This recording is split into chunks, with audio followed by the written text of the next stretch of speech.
So hey everyone, this is just a quick and easy DaVinci Resolve beginner's guide.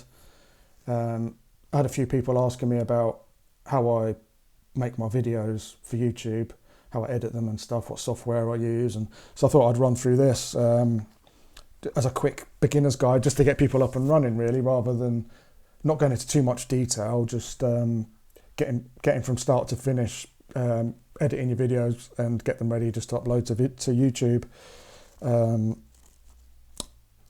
So I don't know if you've not heard of it before.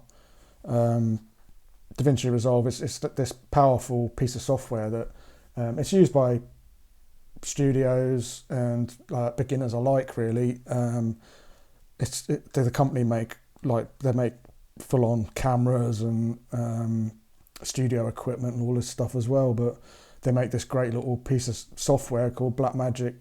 Well, Blackmagic Design, a bit of a dodgy company name, I know, but they've got this great bit of software to edit your videos with, which is amazing. It's free, really. So if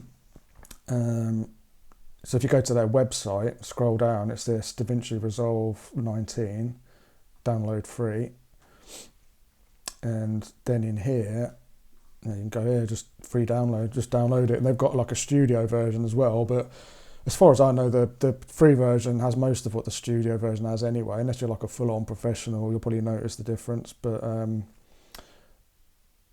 I've had no issues just using the free one, and I think it's great. So